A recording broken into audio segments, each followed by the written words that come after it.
istri memiliki dua pasang sepatu yang keempat-empatnya pasti berbeda. Nah, inilah karakteristik setiap pribadi.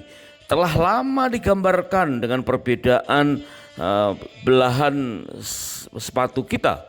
Karena setiap pribadi memiliki karakteristik yang berbeda dan berapa lama pun menikah tetap berbeda. Sehingga kita selalu didorong untuk bagaimana sanggup memaksimalkan potensi dan mengelola kelemahan diri masing-masing dan pasangan sehingga perbedaan itu tidak akan menjadi masalah.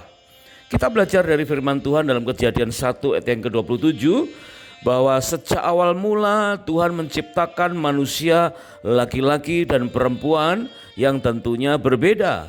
Bahkan Kejadian 2 ayat yang ke-7 dan ayat yang ke-22 dikatakan awal mula penciptaan Adam dari debu tanah dan awal mula penciptaan Hawa dari rusuk Adam.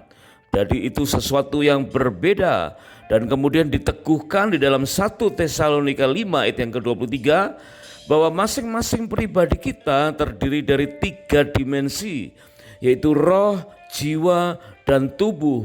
Dan biarlah terpelihara sempurna, artinya kesatuan suami istri dengan jiwa dan tubuh yang berbeda, tetapi disatukan oleh semangat roh yang sama. Meskipun ada banyak kendala-kendala untuk menyatukannya, terutama perbedaan style terhadap tantangan dan tuntunan. Bagaimana setiap kita mungkin bisa berbeda saat merespon cuaca di pagi hari. Ada yang senang cuaca cerah, ada yang kurang suka dengan cuaca yang mendung, ya, ada yang senang bercengkrama di tempat yang hening atau justru suka arung jeram yang sangat menyeramkan, ya. Ada yang perlu dicontohi atau menerima keteladanan terlebih dahulu sebelum melakukan sesuatu.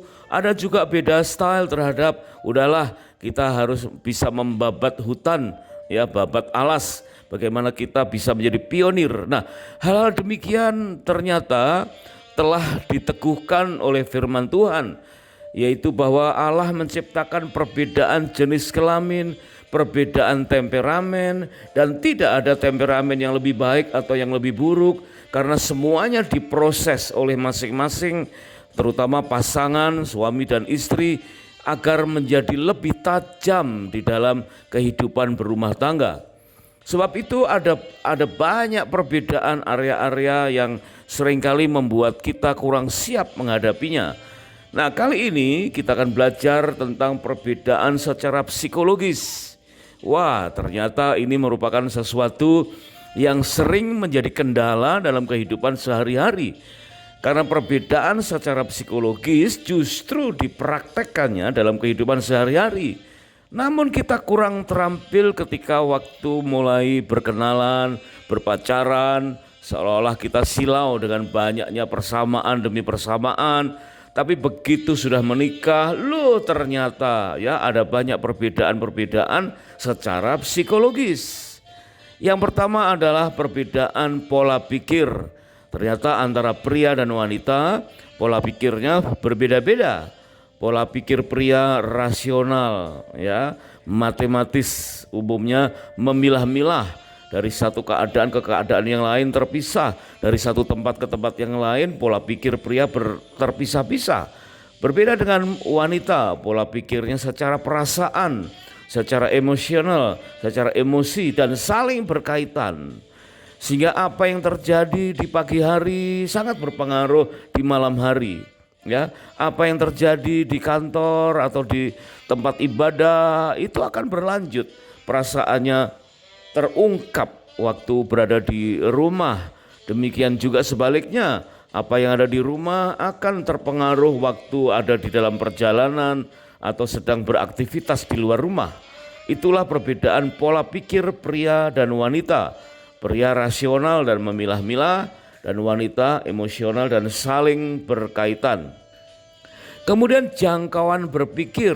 Wah, ternyata pria memiliki jangkauan berpikir jauh tapi sempit. Artinya senang memikirkan hal-hal yang jauh ke depan, 5 tahun ke depan, bahkan 15 tahun ke depan atau 25 tahun ke depan. Wah, pria sangat suka jika diajak untuk berpikir planning ke depan, tetapi sempit artinya kurang peduli dengan resiko-resikonya. Dan ternyata ini bisa dilengkapi oleh seorang penolong yaitu istri yang jangkauan berpikirnya dekat tetapi melebar. Wah, ini sangat kontras perbedaannya ya. Istri tidak bisa berpikir untuk planning jangka panjang, tetapi cukup berpikir yang dekat-dekat saja, yang realitas yang sekarang ini ada ya, dan melebar ke hal-hal yang mungkin tidak pernah dipikirkan oleh para suami. Sehingga ketika suami ingin mengajak istri berbincang tentang rumah, tentang masa depan anak yang 5 atau 10 tahun ke depan, seringkali istri berkata, udahlah ya, itu nanti aja, kita berserah pada Tuhan. Yes, memang kita perlu berserah kepada Tuhan, tapi ingatlah suami memang jangkauan berpikirnya jauh tetapi sempit. Alangkah indahnya jika hal demikian diisi oleh jangkauan berpikir cara wanita, yaitu dekat tetapi melebar. Yang dekat dirinci sehingga resiko-resiko yang tak terpikirkan oleh suami bisa diketahui bersama. Jika suami dan istri bekerja sama mengatasi perbedaan secara psikologis ini, maka rumah tangga akan punya pola pikir rasional yang seimbang, emosional yang seimbang, jangkauan berpikir yang jauh tetapi sempit seimbang dengan dekat tetapi melebar. Ya, ingat saja bahwa istri sangat suka jika diajak berbincang, kira-kira minggu ini apa yang perlu kita selesaikan, tanggung jawab kita bulan ini apa saja ya, pembayaran apa saja, cicilan rumah, mobil apa saja ya, dan itu sangat detail dan wah sangat-sangat terinci. Itulah memang jangkauan berpikir istri yang sesungguhnya Tuhan sudah siapkan untuk melengkapi para suami yang jangkauan berpikirnya jauh tetapi sempit, sehingga rumah tangga ini perlu menyatukan jangkauan berpikir sehingga menjadi lebih sehat dan harmonis. Nah, kemudian yang ketiga tentang pola bicara. Pria dan wanita sangat berbeda pola berbicara ketika menceritakan hal yang sama. Ya, hal yang sama diceritakan oleh seorang pria dengan lebih sedikit kata-kata. Ya, simple, ya, tegas. Tetapi wanita mengungkapkan hal yang sama itu perlu kata-kata yang lebih banyak ya. Sama-sama katakanlah pernah nyetir mobil dan melindas tikus gitu saja ya. Pria ya sekedar cerita, aku tadi ngelindas tikus ya. Tetapi wanita wah diawali dengan perasaan yang kurang enak, lihat kiri dan kanan, ternyata terasa ada gerenjel sedikit, dan ternyata aduh di belakang terlihat tikus berkeleparan ya, terlindas. Kira-kira seperti itulah dengan kejadian-kejadian yang lain yang akhirnya jika seorang pria atau suami kurang bijaksana sering menyetop kata-kata istri dan melukai hati istri. Seringkali waktu istri ingin curhat dengan kata-kata yang agak sedikit lebih banyak, suami sudah langsung udah tutup poin aja ya. Aku sibuk, aku perlu memikirkan hal yang lain. Nah, ini sesuatu yang kurang bijaksana. Padahal wanita disiapkan oleh Tuhan untuk mengurai apa atau segala sesuatu yang mungkin tidak pernah terpikirkan oleh suaminya. Jika ini disatukan, alangkah indahnya. Kemudian pola ingatan. Nah, pola ingatan ini berhubungan dengan jangkauan berpikir. Karena pria jangkauan berpikirnya jauh tetapi sempit, maka pola ingatannya seolah-olah mudah melupakan ya.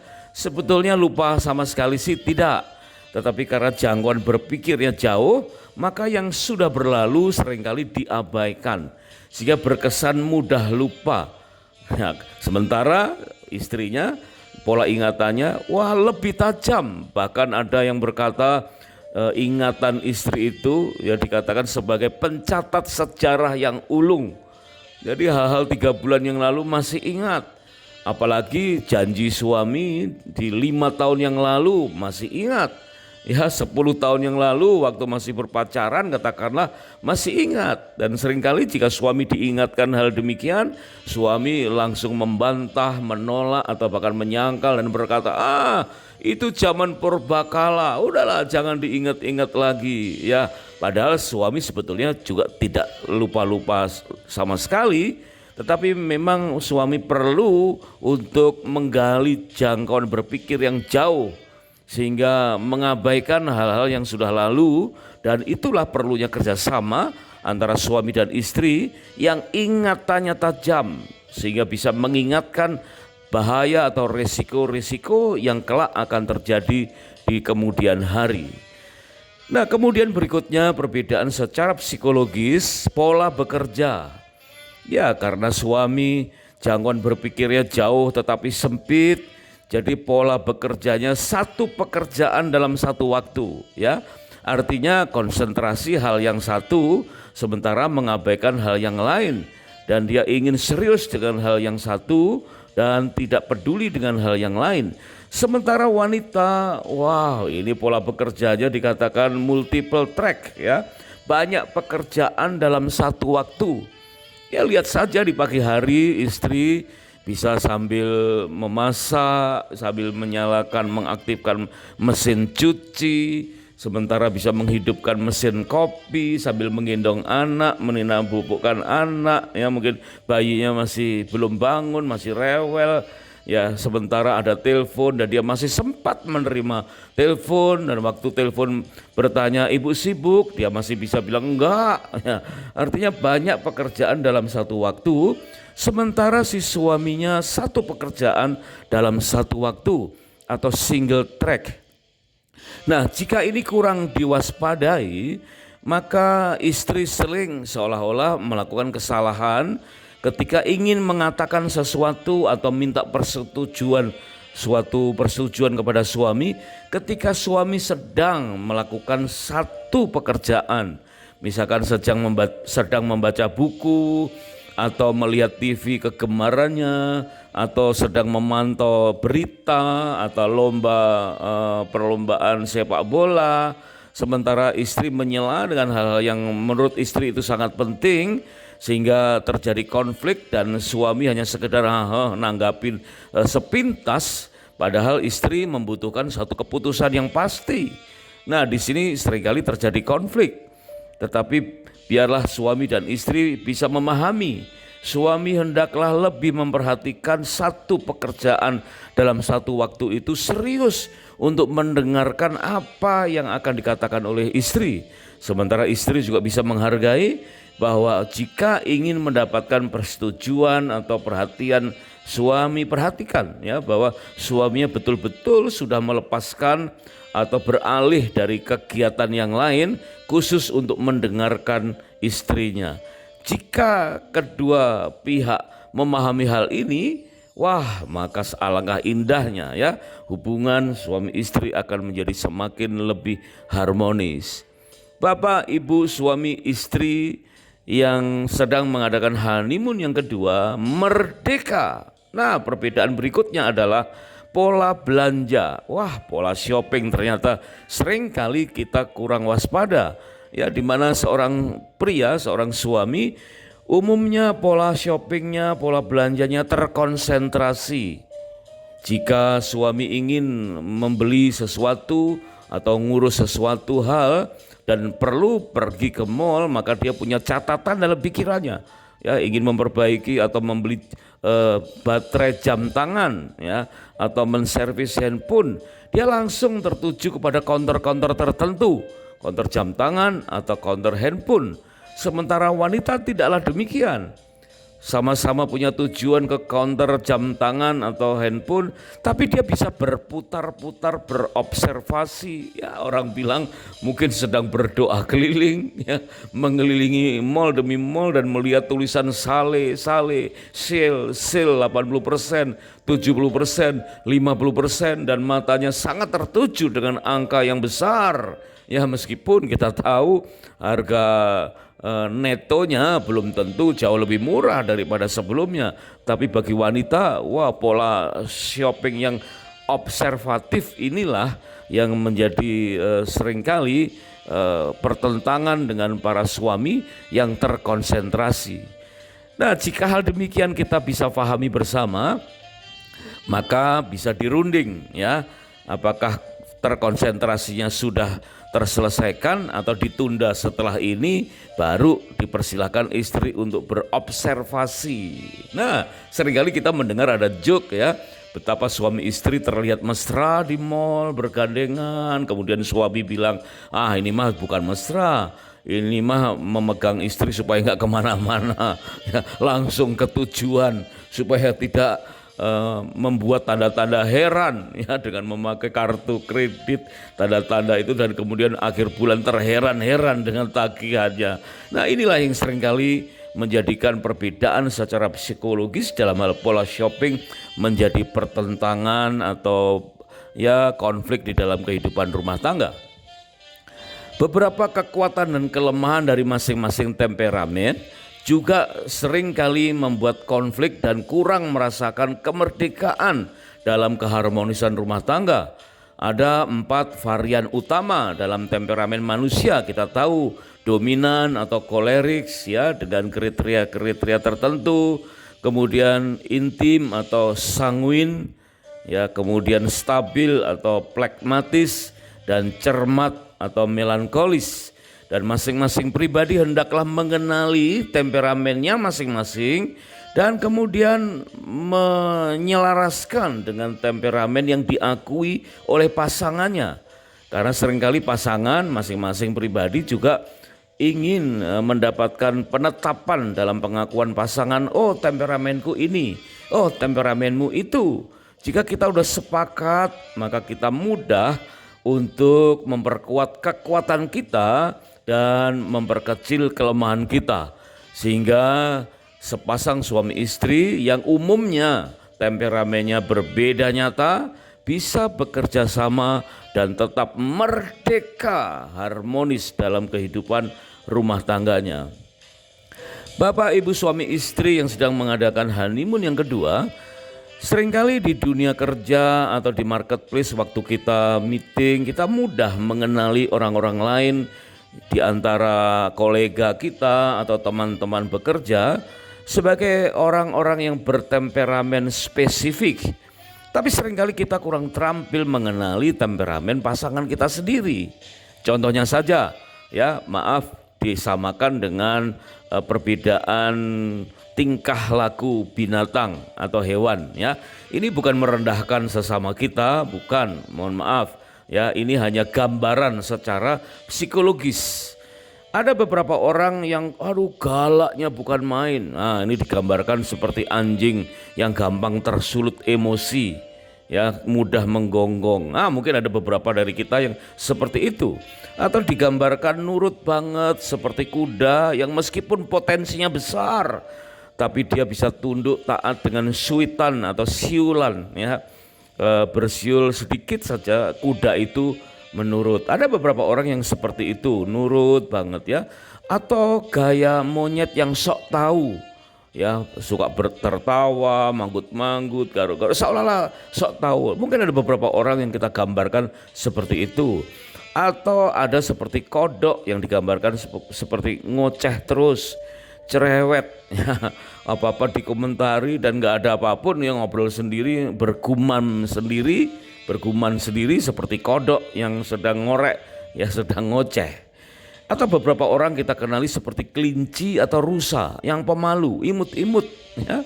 Kelihatannya sedikit berbicara, diem, tapi belum tentu kita bisa nebak kira-kira perasaannya setuju atau tidak di dalam rapat itu. Kalau kita lagi meeting, kita kesulitan menebak ya orang-orang yang model seperti kelinci atau rusa yang pemalu dan imut-imut. Mungkin ada 1-2 orang yang sifatnya seperti landak yang berbulu keras, berbulu tajam, yang sikapnya seolah-olah nolak melulu. Dari gesturnya, tatapan matanya, seolah kalau ada ide atau pendapat yang lain selalu sikapnya seperti menolak ya, seperti oposisi. Sehingga kita seolah-olah bisa menghakimi orang yang sulit untuk diajak kerjasama, meskipun belum tentu ya. Ada juga orang yang kita nilai cuek, diem, seperti badak ya. Badak yang berwibawa, diam saja, nggak ada suaranya ya, tak terdengar komentarnya, diam saja. Dan mungkin kita seringkali kaget begitu diminta untuk berpendapat, ternyata pendapatnya ternyata ya lebih baik atau lebih brilian. Kemudian ada seorang yang mungkin karena gestur tubuhnya lebih tinggi, seperti jerapah yang tinggi, ya, kemudian berbicara sedikit-sedikit dan berkesan sok atau arogan, ya. Ya, seringkali kita lebih cepat mengenali orang yang seperti ini dan kita lebih berhati-hati dengan jerapah yang sok atau arogan karena memang mungkin gesturnya memang lebih jangkung dan lebih tinggi. Atau ada seseorang yang seperti rubah, tanya yang enggak-enggak, salah kata pun dipersoalkan ya, belibet sedikit saja pasti disenyumin atau dikomentarin. Nah, hal demikian kita mudah untuk mengetahui di antara teman-teman atau kolega kita. Tapi perhatikan, seringkali kita kesulitan mengenali keadaan pasangan kita sendiri, sehingga kita seringkali kurang puas dengan respon yang diberikan oleh pasangan kita. Firman Tuhan menggambarkan tentang perbedaan temperamen itu jelas di dalam kitab Amsal pasal yang ke-30. Kalau kita perhatikan ayat yang ke-11 sampai dengan ayat yang ke-14 menggambarkan tentang temperamen seseorang yang melankolis, plekmatis, sanguinis, dan koleris. Bahkan Alkitab mencatat bahwa temperamen manusia digambarkan seolah seperti semut. Digambarkan semut ya yang hemat menyimpan makanannya di musim kering ya untuk persiapan di musim hujan. Atau manusia digambarkan sebagai pelanduk ya, safety player yang membangun sarangnya di bukit batu. Nah, kita perlu mengenali demikian ya. Kemudian belalang yang tidak ada komandannya tetapi kompak, bisa menghabiskan satu lahan dengan begitu cepat. Nah, mungkin ada beberapa orang di antara kita yang mempunyai temperamen seperti itu. Atau Alkitab menggambarkan seperti cicak yang dapat ditangkap tangan tetapi ada di kamar raja. Wah, ini benar-benar pribadi seseorang ya yang anti barrier ya. Pokoknya udahlah gimana nanti ya, dan selalu ada di tempat-tempat yang sangat penting, yang sangat riskan. Bayangkan ya, cicak, hewan yang lemah yang dapat ditangkap tangan tetapi ada di kamar istana raja. Padahal kamar istana raja itu adalah ring satu yang lebih sensitif, yang lebih safety, sama yang benar-benar aman sama sekali ya, tidak terganggu oleh apapun, tapi cicak bisa hidup di dalamnya. Nah, kemudian Alkitab juga menggambarkan manusia itu bagaikan singa. Singa jantan yang ya raja hutan ya, berwibawa, atau ayam jantan ya yang gagah berkokok, atau kambing jantan yang suka menanduk, atau seorang raja yang berjalan di depan rakyatnya dengan anggun. Nah, ternyata kitab Amsal menggambarkan sedemikian beraneka ragamnya konsep temperamen, dan itu menggambarkan perbedaan secara psikologis bagi setiap orang. Terlebih kita belajar dari sepasang suami istri. Seorang psikolog yang juga anak Tuhan bernama Gary Smalley menggambarkan sifat manusia bagaikan 5 jenis binatang. Nah, coba kita sekarang perbandingkan dengan keadaan kita. Yang pertama, merpati ya, jinak-jinak merpati, jenis hewan yang setia dengan pasangannya. Tetapi kita tahu ternyata meskipun setia ya, ternyata dia tidak tahan berisik. Ada sesuatu yang berisik langsung dia kabur dari sarangnya. Tetapi jangan heran, jangan takut, dia akan kembali balik ke sarangnya. Nah, mungkin kita atau pasangan kita model seperti ini, setia tapi tidak tahan dengan perkataan yang keras, yang kasar ya. Kalau mungkin beribadah di satu tempat ya, di tempat ibadah itu ada gosip sedikit, ada persoalan sedikit, nggak betah, menghilang dan kemudian balik lagi. Setia ya, tapi tidak tahan sesuatu yang berisik. Kemudian yang kedua digambarkan burung raja wali, burung yang lebih besar, yang lebih kuat, mampu terbang tinggi dan matanya tajam sekali. Nah, burung Raja Wali ini dikatakan sanggup menatang atau melawan angin, badai, dan bahkan menatap matahari. Tetapi begitu ada umpan atau makanan atau tikus di sawah ya, di bawah yang jauh di bawah, dia cepat sekali turun ke bawah dan membawa mangsa itu naik tinggi ke atas. Wah, itulah temperamen seseorang yang suka berkeliling-keliling, tetapi begitu ada sesuatu urusan cepat parkir ya. Contohnya kalau salesman cocok sekali dengan temperamen seperti ini ya, berkeliling dari satu customer ke customer yang lain, kemudian mengambil tagihan atau mempromosikan barang. Nah, orang demikian akan kesulitan bekerja di balik meja meskipun pendidikannya katakanlah teknologi komputer yang menuntut dia harus ada di balik meja. Dia akan lebih suka di jalanan dan melakukan aktivitas outdoor. Kemudian temperamen yang ketiga digambarkan harimau, singa ya, raja hutan ya, yang aumannya keras berwibawa. Seseorang yang digambarkan seperti ini dikatakan kalau meeting usulnya banyak, pendapatnya banyak, kata-katanya berwibawa ya, kalimat-kalimatnya sangat tegas, ide-idenya brilian. Tetapi begitu diberikan tugas, tanggung jawab sesuai dengan idenya, dia selalu menolak. Udahlah, saya kan cuma punya ide, cari aja orang yang lebih tepat. Ya memang demikianlah keadaan orang semacam singa atau harimau ini. Berwibawa, banyak idenya, pendapatnya brilian. Ya tetapi tidak ada harimau penarik beban. Ya harimau itu sangat berwibawa dengan aumannya, dengan komentarnya ya yang kritis, tetapi tidak mudah untuk mengambil bagian, bertanggung jawab, menjadi pelaksana.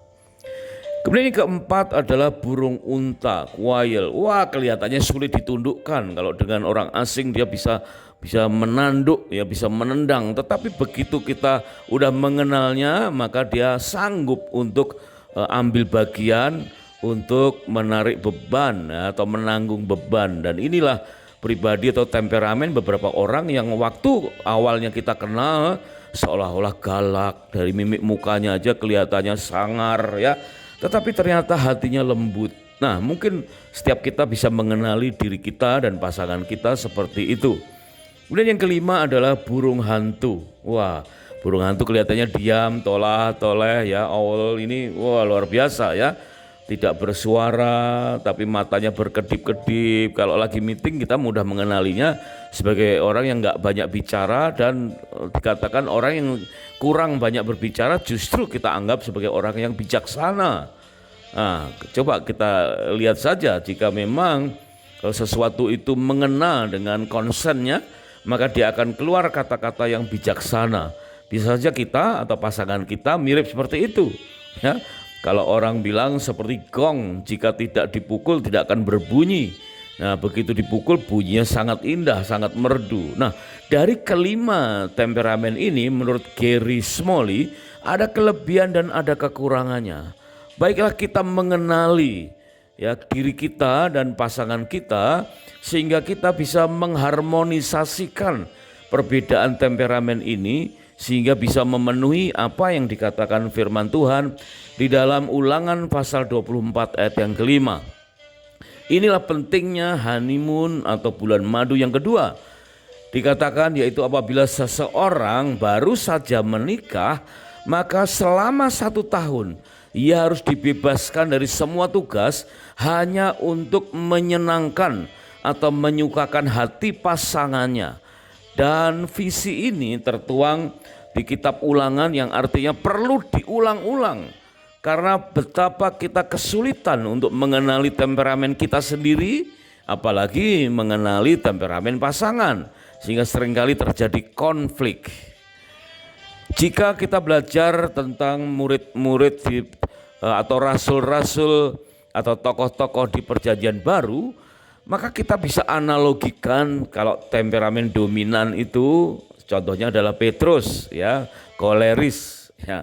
Petrus itu spontan dan sedikit nampak arogan ya, begitu kecewa sedikit langsung menyangkal 3 kali. Nah, seperti itulah ya. Atau yang kedua, Yohanes digambarkan sebagai sanguin atau intim ya, yang bisa membaca pikiran Tuhan, sehingga Yohanes dipercaya menulis kitab Wahyu yang berisi pikiran Tuhan sampai ke akhir zaman. Kemudian yang ketiga adalah Thomas ya, temperamen yang stabil, pragmatis, kekeh, pegang rambu. Wah, benar-benar Thomas ini detail, rinci, tetapi betul-betul yang faktual, ada datanya ya. Maka Thomas dalam kisahnya berkata, aku tidak akan percaya bahwa Yesus sanggup bangkit sebelum aku melihat dengan mata kepalaku sendiri. Wah, untung Tuhan baik dan menjumpai Thomas secara pribadi. Nah, inilah temperamen yang baik ya, semua temperamen baik. Dan Thomas ambil bagian sebagai contoh, sebagai pragmatis murni. Kemudian yang keempat, Lukas, orang tabib yang cermat, detail dan rinci. Segala sesuatu ada perencanaannya. Ya, ke depan harus ada planning yang rapi. Sehingga temperamen seperti Lukas ini, jika itu ada dalam diri seorang istri, maka istri sangat-sangat senang jika merencanakan keuangan dengan baik. Ya, maka seolah-olah uang mudah masuk tetapi sulit keluar. Itu komentar suami yang kurang paham dengan temperamen istri yang mirip seperti Lukas, orang tabib yang cermat ya, yang melankolis. Ya, atau sebaliknya suami ada juga yang seperti Lukas yang melankolis, yang cermat, detail dan rinci. Nah, alangkah baiknya kita saling menyenangkan dengan cara mengenal pasangan kita dengan baik dan kemudian temukan bayi kesatuan ya. Satukan ya, harmonisasikan sehingga kita bisa menerima pasangan kita apa adanya ya, kelebihan dan kekurangannya. Sebab dalam Efesus pasal yang kelima ayat yang ke-33 firman Tuhan mengingatkan, bagaimanapun juga bagi kamu masing-masing berlaku, kasihilah istrimu seperti dirimu sendiri, dan istri hendaklah menghormati suaminya. Ya, meskipun temperamennya berbeda-beda, fahamilah, ketahuilah ya, bahwa semuanya itu baik. Tidak ada temperamen yang lebih baik atau lebih buruk, tetapi bagaimana kita mengenal dan mengharmonisasikan temperamen itu sehingga menjadi sesuatu yang harmonis. Ya, berbeda-beda tetapi jadi lebih indah di dalam kehidupan sehari-hari. Bapak, Ibu, suami, istri yang sedang mengadakan honeymoon yang kedua, merdeka. Ya, jika masing-masing memahami temperamennya dan bisa mengenal temperamen pasangan, maka kejadian-kejadian yang penuh dengan konflik, drama yang lalu bisa diminimalkan. Nah, kejadian-kejadian seperti itu akhirnya bisa menyelaraskan untuk kita bisa menikmati kemerdekaan dalam keharmonisan dalam kehidupan rumah tangga sehingga lebih harmonis.